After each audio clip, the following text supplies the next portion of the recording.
வணக்கம். மாலை முரசு செய்திகளை விரிவாக பார்ப்பதற்கு முன் தலைப்புச் செய்திகளை பார்க்கலாம்.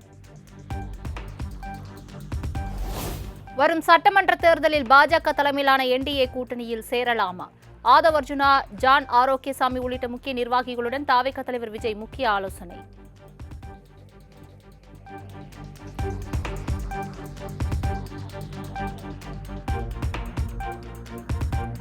என்டிஏ கூட்டணியில் தாவேகா 80 தொகுதிகள் வரை கேட்பதாக தகவல். 50 தொகுதிகள் துணை முதலமைச்சர் பதவி தர பாஜக ஆஃபர் கொடுத்துள்ளதாக பரபரப்பு தகவல்.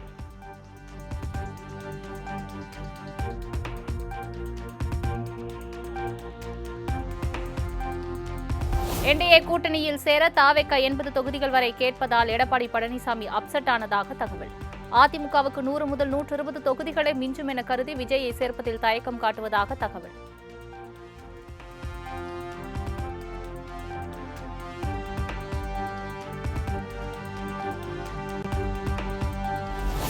அதிமுகவை தலைமை ஏற்று தங்கள் கூட்டணிக்கு வந்தால் விஜய் கெய்னர், இல்லை என்றால் லூசர். அதிமுக முன்னாள் அமைச்சர் ஜெயக்குமார் ஓபன் டாக். அதுதான் இப்போ நம்முடைய கழகத்தினுடைய பொதுச் செயலாளர் பல முறை தெளிவுபடுத்திட்டாரு. பேச்சுவார்த்தை எதுவுமே அந்த மாதிரி நடைபெறலன்னு சொல்லிட்டு. ஆனால் ஒன்று மட்டும் நம்முடைய விஜய் அவர் தெரிஞ்சுக்கணும். அதிமுக தலைமையேற்று எங்கூட வந்தால் he is the gainer, he is the gainer or he is the loser. கெய்னரா லூசரா அவர் டிசைட் பண்ணிட்டோம். ஓகே.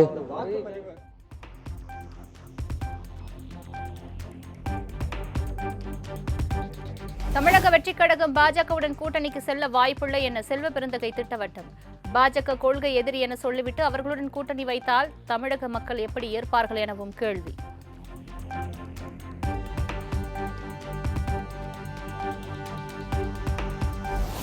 மக்களுக்கு பிடித்தவர்களுக்கு, உறுதியாய் வெற்றி பெறும் ஆற்றல் உள்ளவர்களுக்கு மட்டுமே இந்த முறை சீட். திமுக மாவட்ட செயலாளர்கள் கூட்டத்தில் முதலமைச்சர் மு.க.ஸ்டாலின் அறிவிப்பால் நிர்வாகிகள் அதிர்ச்சி.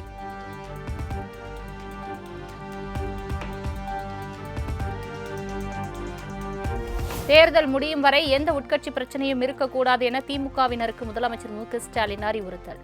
தேவையின்றி கட்சிக்குள் குழப்பமோ பிரச்சனையோ உண்டாக்கினால் எந்த பெரிய பொறுப்புகளில் இருந்தாலும் நடவடிக்கை பாயும் எனவும் எச்சரிக்கை.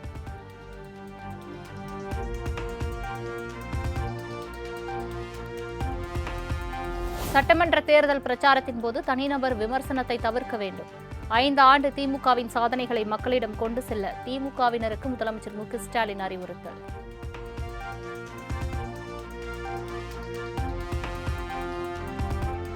உழைப்பை அள்ளி கொடுங்கள், உதயசூரியன் உதிக்கட்டும் என எக்ஸ் தளத்தில் முதலமைச்சர் மு.க.ஸ்டாலின் பதிவு. திராவிட மாடல் 2.0 அமையும் நாள் வரை நமக்கு ஊன் உறக்கமில்லை என்றும் தொண்டர்களுக்கு மடல்.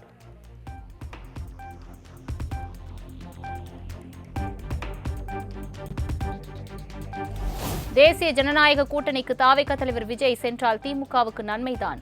பாஜகவுடன் யார் சென்றாலும் அவர்களுக்கு தோல்விதான் என திமுக செய்தி தொடர்பாளர் டி.கே.எஸ். இளங்கோவன் பேட்டி.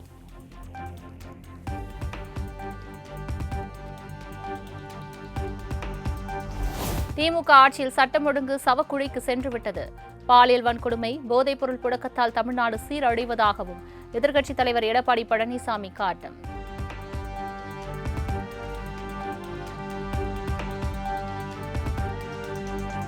திமுக அரசின் சட்டம் ஒழுங்கு சீர்கேட்டை கண்டித்து என்டிஏ கூட்டணி சார்பில் நாளை தமிழகம் முழுவதும் ஆர்ப்பாட்டம். பெரும் திரளான பொதுமக்கள் கலந்து கொள்ள வேண்டும் என எதிர்க்கட்சித் தலைவர் இபிஎஸ் அழைப்பு.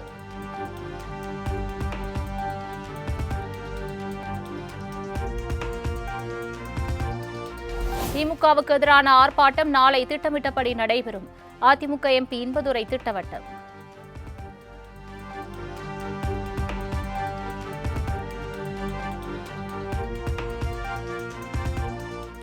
கரூர், நாகப்பட்டினம், விருதுநகர், ஈரோடு மாவட்ட எஸ்பிக்கள் இடமாற்றம். இந்திய தேர்தல் ஆணையம் அதிரடி உத்தரவு.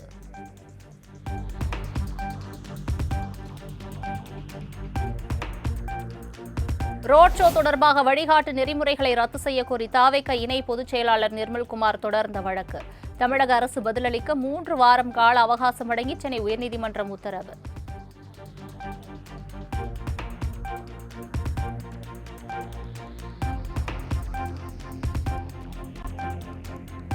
திருப்பத்தூர் அருகே பானிபூரி வியாபாரியிடமிருந்து 1.5 லட்சம் ரூபாய் 21 கிராம் தங்க நகையை பறிமுதல் செய்த தேர்தல் பறக்கும் படையினர். பெரும் சிரமப்பட்டு உழைத்து சம்பாதித்த பணத்தை அதிகாரிகள் பறிமுதல் செய்துவிட்டதாக பானிபூரி வியாபாரி வேதனை.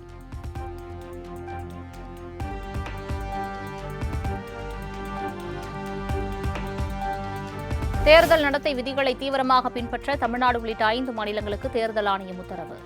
தனியார் இடத்தில் உரிமையாளர் அனுமதி இல்லாமல் போஸ்டர், பேனர் வைக்கக்கூடாது எனவும் அறிவிப்பு.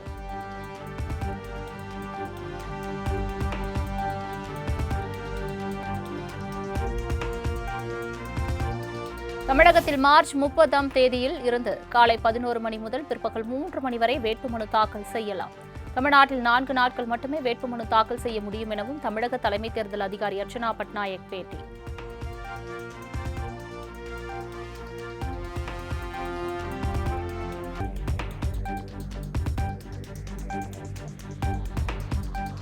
தமிழகத்தில் தேர்தல் கண்காணிப்பு பணியில் ஈடுபட்டுள்ளவர்கள் பொதுமக்களை தொந்தரவு செய்யக்கூடாது. உரிய ஆவணங்கள் இருந்தால் பணம் உடனடியாக திருப்பி வழங்கப்படும் என தேர்தல் அதிகாரி அர்ச்சனா பட்நாயக் உறுதி.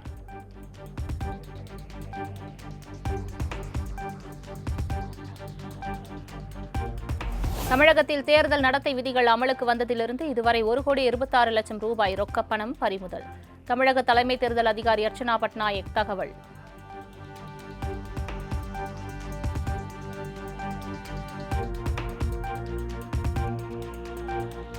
வேட்பாளர்கள் 40 லட்சம் ரூபாய் வரை செலவு செய்யலாம் என சென்னை மாவட்ட தேர்தல் அலுவலர் குமரகுருபரன் விளக்கம். 24 மணி நேரமும் இயங்கக்கூடிய தேர்தல் கட்டுப்பாட்டு அறைகள் அமைக்கப்பட்டுள்ளதாகவும் பேட்டி.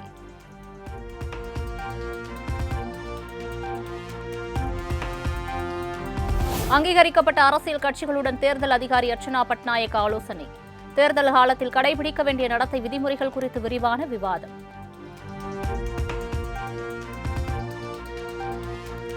வாக்குச்சாவடிகளை கண்காணிக்க வெப் கேமராக்கள் அமைப்பது தொடர்பான டெண்டரை எதிர்த்த வழக்கு. நாளைக்குள் இந்திய தேர்தல் ஆணையம் பதிலளிக்க சென்னை உயர்நீதிமன்றம் உத்தரவு.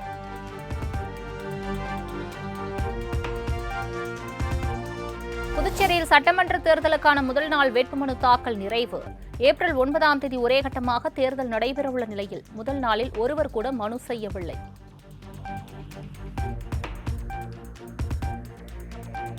தாம் எந்த தொகுதியில் போட்டி என்பதை பாஜக தலைமைதான் முடிவு செய்யும் என நடிகை குஷ்பு பேட்டி. இதுதான் திமுகவுக்கு கடைசி தேர்தல் எனவும் விமர்சனம்.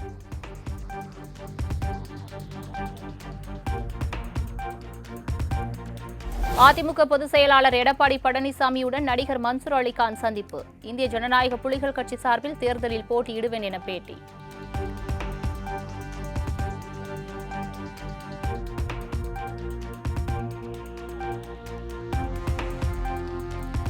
நடிகர் ரஜினி குறித்த ஆதவ் அர்ஜுனாவின் அவதூறு பேச்சுக்கு பாஜக மாநில தலைவர் நயினார் நாகேந்திரன் கண்டனம். உடனடியாக மன்னிப்பு கேட்க வேண்டும் எனவும் வலியுறுத்தல்.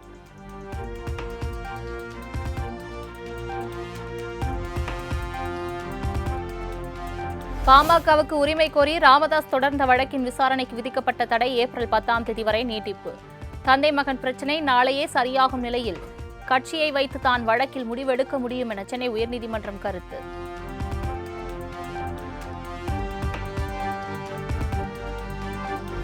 நெல்லையில் அனைத்து கட்சி ஆலோசனைக் கூட்டத்தில் திமுக, பிஎஸ்பி நிர்வாகிகளிடையே கடும் வாக்குவாதம். தென் மாவட்டங்களில் பல்வேறு பிரச்சினைகள் நடப்பதாக பிஎஸ்பி குற்றம் சாட்டிய நிலையில் திமுகவினர் எதிர்ப்பு.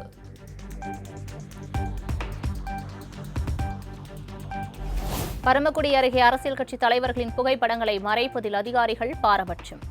தேர்தல் நடத்தை விதிமுறைகளை மீறி கருணாநிதி, மு.க. ஸ்டாலின், உதயநிதி ஆகியோரின் புகைப்படங்களை மறைக்கவில்லை என புகார்.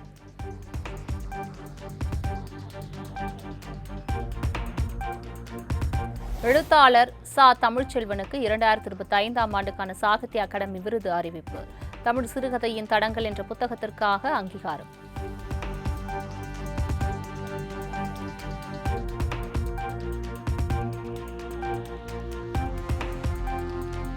சாகித்ய அகாடமி விருது பெற்ற எழுத்தாளர் ச. தமிழ்ச்செல்வனுக்கு முதலமைச்சர் மு.க. ஸ்டாலின் வாழ்த்து. தாமதப்படுத்தினாலும் இறுதியில் சரியான கைகளில் சாகித்ய அகாடமி சேர இருப்பதில் மகிழ்ச்சி என எக்ஸ் பதிவு.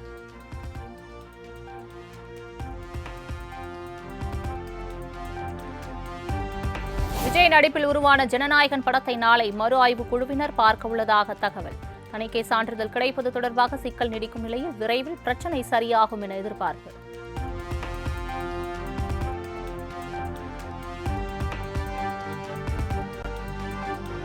விளாத்திக்குளம் +2 மாணவி கொலை வழக்கில் 5 பேரிடம் DNA சோதனை நடத்தப்பட்டுள்ளது.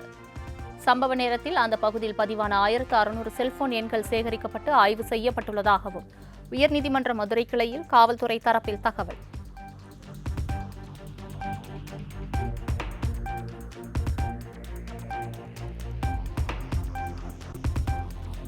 உதகையில் மருத்துவ மாணவிக்கு பாலியல் தொல்லை கொடுத்த அரசு மருத்துவர் கைது.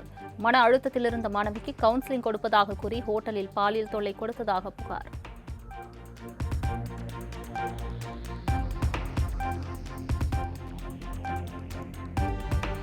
நாகர்கோவிலில் அதிவேகமாக சென்ற இருசக்கர வாகனம் சாலையோர மின்கம்பத்தில் மோதி இளைஞர்கள் காயம். நெஞ்சை பதைபதைக்க வைக்கும் சிசிடிவி காட்சி வெளியாகி அதிர்ச்சி.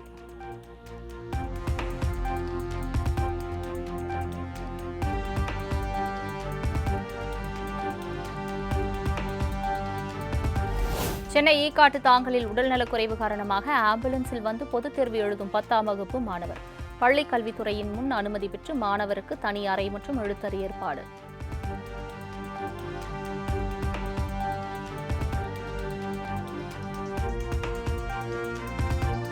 கேரள சட்டமன்ற தேர்தலில் போட்டியிடும் 47 வேட்பாளர்கள் கொண்ட முதற்கட்ட பாஜக வேட்பாளர் பட்டியல் வெளியீடு.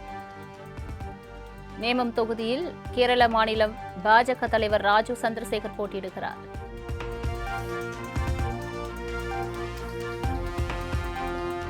ஐக்கிய அமீரகம் ஃபுஜேராவிலிருந்து புறப்பட்ட எண்ணெய் கப்பல் குஜராத் மாநிலம் முந்த்ரா துறைமுகம் வந்தடைந்தது.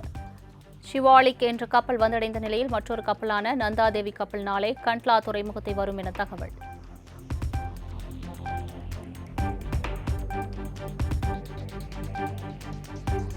மேற்கு வங்கத்தில் முதலமைச்சர் மம்தா தலைமையில் ஆயிரக்கணக்கான பெண்கள் பிரம்மாண்ட பேரணி. மத்திய அரசின் LPG சிலிண்டர் விலை உயர்வை கண்டித்து முழக்கம்.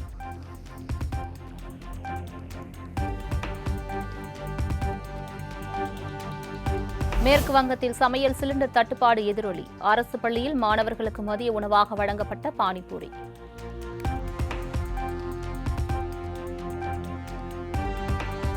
மேற்கு வங்க மாநிலத்தின் புதிய தலைமை செயலாளராக IAS அதிகாரி துஷ்யந்த் நரியலாவை நியமித்தது தேர்தல் ஆணையம்.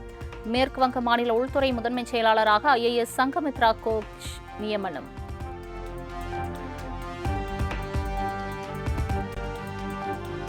குடியரசுத் தலைவர் திரௌபதி முர்முவை சந்தித்தார் ஆளுநர் RN ரவி. மேற்கு வங்க ஆளுநராக நியமிக்கப்பட்ட நிலையில் மரியாதை நிமித்தமாக சந்திப்பு.